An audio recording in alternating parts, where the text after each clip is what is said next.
आप लोगों ने कहा कि आप हमको आपसे भी मिलना है, तो बताइए क्या करते हैं आप, मुश्किलें क्या हैं, रिस्क क्या हैं?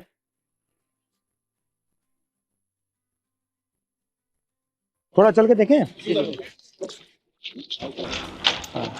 चलिए है, तो समझाओ मुझे क्या क्या है। ये सर स्पेंडो क्लिप है। हाँ। इस क्लिप को हमको खोल के फिर लगाना पड़ता है। ये सर हम सुबह निकलते हैं ना 6 बजे, तो ये सारी चीज़ें हम चेक करते हैं। जैसे ये निकल जाती है तो इसको ऐसे मारते हैं। और ये चाबी है, अगर ये लूजिंग है तो इसको हमें ऐसे टाइट करना पड़ता है।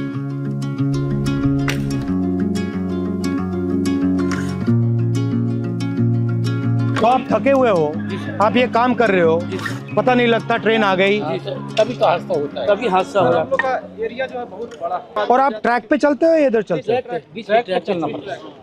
ये सर ऑफिस ये जीपीएस देते हैं। तो ये क्या करता है? ये बताता है कि आदमी है या नहीं है, क्या कर रहा है। अच्छा, ये मतलब उनके जीपीएस पे पता लग जाता है ट्रैकमैन यहाँ है। अच्छा, ये तार क्या है? ये सिग्नल डिपार्टमेंट के लिए, जैसे अभी ये कटा हुआ है, इससे मानी इससे ये सिग्नल पकड़ लेता है। अच्छा, लाल बत्ती हरी बत्ती हो जाती है। जो डैमेज होता है वो कहाँ होता है? जैसे अगर ये बैठ जाती है बरसात से या कुछ से, तो ये सब हटा करके इसमें ये रोड़ियाँ डाल के जैक लगा के इसको उठा के इसकी वो जो ये इसको ट्रैक को उठा के, हाँ, जैसे जैक लगा दिया, ये थोड़ा उठ गया, उठने के बाद में ये थोड़ा लूज हो जाएगा, फिर ये इससे मार देंगे। यहाँ पे लगता है सर ये। बट हैवी काम है ये। इससे बहुत ये चारों तरफ से लगता है। इसको भी हमको रात में ध्यान देना पड़ता है सर, इसकी लाइट वगैरह कुछ है नहीं। रात को भी चलते हो? रात में नाइट पेट्रोलिंग करते हैं हम। टॉर्च होती है आपके पास? टॉर्च देती है, वो भी अपना सेल लेके चलना पड़ता है, समझिए।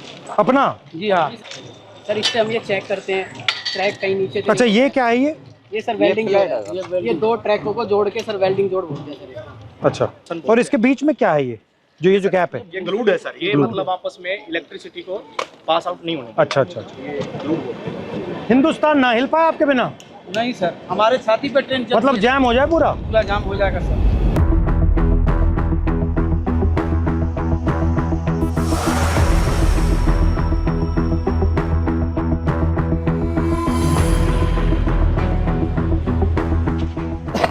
तो इसमें क्या क्या रखते हैं आप? इसमें सब ये सामान रहता है हमारा, जो पटरी पे काम करते हैं ना। ये कितने लोगों का स्टोर है?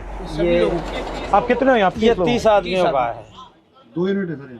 अच्छा, और दूसरी और आपके मतलब कपड़े शपड़े यहाँ सब रहते हैं या ये आपका सब काम करने का है? सब काम करने का है। और आप जो कपड़े पहन के आते हो उसी में जाते हो जी, या आपकी यूनिफॉर्म आती है? हाँ यूनिफॉर्म आती है सर, इसको हम कपड़े चेंज कर लेते हैं। ठीक है। ये तसले हैं जो मिट्टी गिट्टी डालने के लिए है, और ये पानी के पीने के लिए सर हम लोग खुद अपने से व्यवस्था किया है। रेलवे ने इसमें कुछ ये शेड वगैरह सारे हम ही लोग बनाए हैं अपने कर्मचारी मिलकर। पानी भी आपको यहाँ से लेना पड़ता है? जी हाँ। तो यहाँ से भर के आप ले जाते हो? जी हाँ, भर के ले जाते हैं।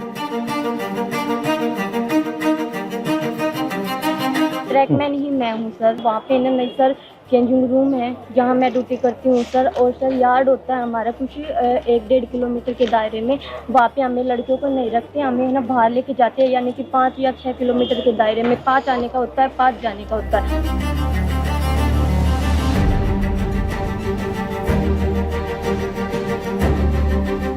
जहाँ जहाँ आपकी एंट्री हुई है उसके बाद रेलवे सिस्टम में बदलाव तो हुए हैं। तो ट्रैक मेंटेनर को भी काफ़ी उम्मीदें हैं, क्योंकि वो ट्रैक मेंटेनर जितना देश की सीमा पर जवान शहीद नहीं हो रहा है, उतने ट्रैक मेंटेनर हमारे पटरी पर सालाना रन ओवर। साल में कितने रन ओवर होते हैं? लगभग 550 को क्रॉस कर रहे हैं सर। 550? Yes sir. इतने कैसे हो जाते हैं सर? हमारा जो ड्यूटी है वो ब्लॉक सेक्शन में ज़्यादा रहता है, होम सिग्नल के अंदर नहीं होता। स्टेशन के दोनों साइड सिरों पर सिग्नल लगे होते हैं, जो लाइनों के बताते हैं कि इस दिशा से अगर ट्रेन आई तो सिग्नल ग्रीन हो रहा है। तो वो वहाँ तक उनका जो दूरी है वो मात्र 100 से 200 मीटर का दायरा है। जैसे दोनों सिग्नल से बाहर का जो एरिया है उसकी देखरेख का पूरा ड्यूटी और जिम्मा हमारे ट्रैक मेंटेनर कर्मचारियों का है। सर सबसे ज़्यादा निगरानी हमें जो पटरी पर जितना पेंडोल क्लिप है, और हमारी निगरानी रहती है सर कहीं ट्रेन बकलिंग तो नहीं हुई है। इस तरह शाम चलता वो काफी होता है? हाँ होता है सर, वो दिखता है आपको? पता लग जाता है? बस वो जो सर क्या होता है, ट्रेनिंग के दौरान अक्सर हमको ट्रेनिंग तो दी जाती है, लेकिन जरूरी नहीं कि पूर्ण रूप से हम उसमें सक्सेस हो पाते हैं। कई ऐसी बारीकियां कमी है जो पटरी टूट जाती है, बाल के सामान उसमें जो है दिखता नहीं होता है, वो दिखाई नहीं देता है। तो उसकी निगरानी के लिए रेलवे ने अल्ट्रासोनिक फील्ड डिटेक्टर एक मशीन है जो कहीं पर भी फ्रैक्चर है उसको पकड़ने का काम करती है। हम तो केवल हमें सुबह निकाल दिया जाता है, जाइए आप पटरी पर गश्त लगा के आइए, देखिए कोई आवारा पशु तो नहीं घूम रहा है, कोई कैटल जो है रन ओवर तो नहीं हो गया है, कोई डेड बॉडी तो नहीं तो पड़ा है। कितना डिस्टेंस चलते हो आप? ये सर हर रोज का 16 किलोमीटर टोटल है सर आना जाना। मतलब 8 आगे 8 पीछे, और पैदल जाते हो? और आप की मैन हो और आप गैंगमैन।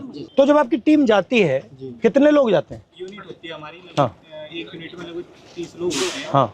और इनको सुबह काम बांट दिया जाता है कि आपको इसी लोकेशन पे ये इसी तरह का जो भी फ्रैक्चर है या कुछ भी वहाँ पे काम है तो वो करना होता है। तो लगभग 12 घंटे की ड्यूटी अब फिलहाल चल रही है हमारी गर्मियों में। जो लंच टाइम हमारा 3 घंटे का वो भी हमें साइड पे जहाँ पे जाते हैं वहीं पे ही बिताना पड़ता है, चाहे कितनी भी गर्मी हो या फिर कितनी भी धूप हो। और चोट लगती है? हाँ जी, सबसे कॉमन क्या चोट लगती है? जी जैसे पैर में बारी हम मारते हैं, जैसे उसमें स्लीपर के नीचे तो वो लग जाती है, हमारे पैरों में लग जाती है। जैसे मेरे पैर में गिरा था जी, देखो रेल पलटी तो रेल भी आ जाती है। मेरे पैर का अंगूठा बिल्कुल खराब हो गया है। इसका अंगूठा टूटा हुआ है। ये स्लीपर गिरा था जी मेरे। ये कब गया? स्लीपर लोड कर रहे थे ट्रैक्टर ट्रॉली में, तो उस टाइम ये मेरे इस पे गिर गया था। नीचे रेलवे लाइन बिछी हुई थी हाँ। और ऊपर से स्लीपर गिर गया, बिल्कुल जीरो हो गया था। 4 से 5 क्विंटल का वेट होता है सर उसमें। और आपको मतलब कोई स्पेशल जूता है? हार्ड है ऊपर वाला? ये हार्ड है सर, इसका वेट बहुत रहता है सर। दोनों जूतों को मिला वाला लेते सोल है ना सर, वो इसका बिल्कुल न्यूट्रल है, जीरो है एकदम, क्योंकि पटरी पर जैसे इन रोडों पे Bend होता है। चलेंगे तो खत्म हो जाता है। फर्स्ट टाइम पे जो हमें शूज दिए गए थे बहुत ही अच्छे क्वालिटी। मगर ये मुझे लग रहा है आप सब अपने जूते पहने हो, ये तो आप कोई पहना ही यही नहीं। वजह है सर, इसका कारण यही है। 1-2 महीना मुश्किल करते हैं, भारी भी है काफी। और यहाँ पे नी पैड या ऐसा कुछ नहीं मिलता? आपको घुटनों पे भी जाना पड़ता है? बिल्कुल सर। भैया आपने कहा कि लोग रन ओवर हो जाते हैं, रन ओवर कैसे हो जाते हैं? मतलब क्या ट्रेन दिखती नहीं है, क्या कैसे होता है? मुख्य कारण है सर उसका थकान होना, शरीर में भर काम करता है, थका रहता है। थका रहता है। फिर उसको बोला जाए कि आपको नाइट पेट्रोलिंग में जाना है, फिर वो पेट्रोलिंग में जाएगा, शिफ्ट अनुसार कोई ड्यूटी नहीं है, तो उसका थका हुआ शरीर कहीं ना कहीं विश्राम मांगेगा।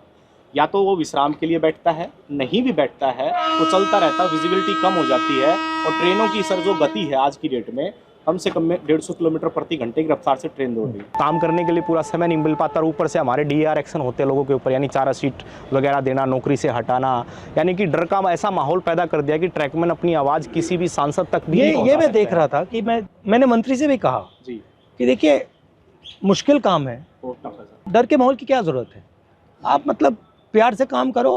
अगर काम कर भी नहीं सकते सुन तो लो कि भैया हम कर नहीं सकते, बट बात सुन ली। ये डर से टेंशन आता है, फिर गलती होती है, फिर एक्सीडेंट होता है। अच्छा, सबसे पहले आप हो कितने इंडिया में? कितने हो इंडिया में सर हमारा जो संख्या 3.5 लाख से ऊपर है। ठीक है। और जो हमारा अभी वर्तमान में सर जेन्युइन इशू जो चल रहा है, जिसके ऊपर लोग सबसे ज्यादा हावी, लगभग 15,000 ट्रैक मेंटेनर पूरे भारत में पटरी पर काम न करके ऑफिस में काम कर रहा है। जिसका काम मेंटेनेंस का, जो पटरी पर काम करने वाले हैं, जो ऑफिस में काम करने वाले, उनका काम भी इनके कंधों पर आन पड़ा है, डबल काम हो रहा है, इनसे डबल काम लिया जा रहा है। रेलवे ने हमारे को प्रमोशन केवल फाइनेंशियल दिया है, डिपार्टमेंटल जो चेंज करते हैं अच्छी पोस्टों के लिए, जैसे स्टेशन मास्टर है, TT है, गार्ड है, जिसमें अच्छी और सुविधाएं हैं, वहाँ हमारे साथियों को प्रमोट कतई नहीं किया जाता। मुझे लग रहा है, मैं देख रहा हूँ रेलवेज को, मुझे लग रहा है कि जात का सिस्टम बना रखा है पूरा सर, ये सबसे ऊपर राजा महाराजा है, और फिर आस्ते आस्ते आस्ते अलग अलग जाते बना रखी है। उसका नाम बदल दिया, लोको पायलट दे दिया, ट्रैकमैन दे दिया। Yes sir. रेलवे के महादलित हो आप। जबकि सर रेलवे में सबसे ज्यादा कैडर हमारा है ट्रैक मेंटेनर का, मगर सबसे ज्यादा शोषित अपमानित हमारे ही और सेफ्टी आप मेंटेन करते हो? पीने के लिए पानी भी नहीं मिलता सर, हम ऑन ड्यूटी रहते हैं। 2 लीटर की एक बोतल दी गई है प्रशासन की तरफ से, वो पानी भर के आप ले जाओ उसको, और दिन भर बस सिर्फ वो 2 लीटर पानी पी सकते हो आप। तो अगर मैं मतलब मंत्री जी को कहूँ कि भैया इनके 2 काम करने हैं, तो कौन से 2 हैं? ये एक limited departmental competitive examination sir, एक कोटा है, वो रेलवे में ट्रैक मेंटेनर के लिए बिल्कुल सीमित है, नेग्लिजिबल। उसमें जा नहीं सकते आप? उसमें हम जा नहीं सकते सर। हमारा जो रिक्रूटमेंट प्रोसेस होता है ना सर, सबका कॉमन है, एक समान भर्ती होती है, लेकिन हम पटरी पर ही रह जाते हैं सारी उम्र। हमारा रिटायरमेंट 2800। आप पटरी से कभी नहीं निकलते? कभी निकलते नहीं। Limited departmental competitive examination sir ये हमारा, और रेलवे में कोई भी कर सकता है एग्जाम? हाँ, चाहे तो सर ये पॉलिसी मैटर है, रेलवे जब चाहे इसको बदल सकती है। और अन्याय है ये बिल्कुल, क्योंकि अगर आप पास कर सकते हो तो आपके लिए मना क्यों है? यदि हम प्रमोशन के लिए कहीं पर भी ट्रिब्यूनल में जाते हैं, कहीं लेबर कमिश्नर के पास जाते हैं, तो रेलवे बोलती है कि हमारे पास मैन पावर नहीं है और रेल सुरक्षा के साथ खिलवाड़ हो सकता है, इसलिए आपको प्रमोट। रेलवेज में कितने लोग काम करते हैं पूरी रेलवेज में? पूरी रेलवे में वर्तमान में सर 11 लाख कर्मचारी। और आप कितने हो? उसमें से 3.5 लाख से ऊपर तो मतलब 3.5 लाख के लिए एग्जाम मना है। जी सर हाँ, ये मना 3.5 लाख का जुर्माना सर। और दूसरा सबसे बड़ा मुद्दा सर रक्षक डिवाइस हमारा, ताकि अगर गाड़ी आ रही तो उनको संकेत हो जाए कि गाड़ी आ रही है, तो वो क्या है कि ट्रैक से हट जाएंगे ताकि वो शहीद नहीं होंगे। तो वो हमारा सबसे आपसे निवेदन है कि हमारा रक्षक डिवाइस जो हमारी ट्रैकमैन सुरक्षित है, हमारी ट्रैकमैन सुरक्षा रहेंगे तभी हम रेलवे ट्रैक को सुरक्षा रखेंगे। जब हम ही सुरक्षा में नहीं है तो हमारा ट्रैक सुरक्षा नहीं है। अगर उस पटरी पर हम मौजूद हैं तो वो हमें 4 किलोमीटर दूर से संकेत दे देगा कि वो बीप करेगा तो संकेत मिलेगा तो आपको पटरी से नीचे उतरना है। वो ऐसा यंत्र है और वो काफ़ी बेनिफिशियल भी रहा है।